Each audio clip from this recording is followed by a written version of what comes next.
Gaarumuun ofiif isheef isaaf miti gaarumuun ofiifi anaaf sihiif miti matuma isaatii fi namaaf gaarii yaaduu bu'aan saanumaa fi riqicha jireenya ittiin jaarachuu fi hariiroo michoomaa wal wajjiin uumuu fi uumama hundarraa jaalala argachuu fi siif waaqa kee jidduutti nageenya buusuu fi namaaf tola oollan gammachuun numaa fi seenaan bara baraan akka nu faarsuu fi wanti dhala namaaf kabaja laannuu fi nuus dhala namaarraa kabaja argachuu fi galmee nama gaarii keessa galmaa'u fi dhalootaaf waan gaarii bocnee ol kaa'u fi ilmaan nu boodatiif daandii qajeelchuu fi yoo duunes yaadannoo nama hedduu ta'uu fi kanaaf gaarii yaaduu bu'aansaa numaa fi kanaaf gaarii yaaduun bu'aansaa numaaf.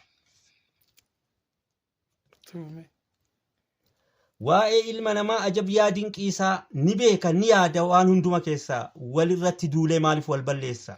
Hanguma wal caaluun humnaan wal mancaasa irra caalan namaa gaaritti wal gorsa manneen barnootaa fi iddoo adda addaa keessaa hayyuu beekan hunduu gaaritti wal gorsa amantiin gurguddaan guutuu addunyaa keessaa yoo dhageenyu hunduu gaaritti wal gorsa garuu namni gaariin lakkoofsa muraasa irra baay'ee isaa dabaadha yaadni isaa waa'ee gaarummaa kan beeku barsiisa dabaaf shira yaaduu eenyutu barsiisa ana kun na dhibe yoo beektan naaf ibsa.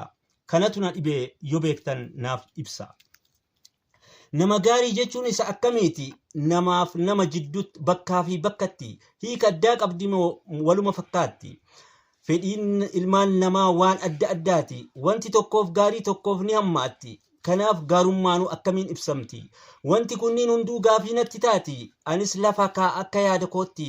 Nama gaarii jechuun an akka kootitti. Beekumsaaf wallaalan waan madaalluu miti namni gaariin yoomuu nama hunda biratti ilaalchi isaa tokko hin jijjiiramu sitti dhugarratti cicha malee bu'aaf miti jaalala gabbisa jidduu namootatti kuni fira kiyya kun gosa koo miti jedhee addan qoodu gosaa fi amantii rakkoon nama hundaa isa dhukkubsiti namni yoo gammade gammachuu isaati waan yuufi hinaafuun waan isaatii miti waaqa uumaa sodaata.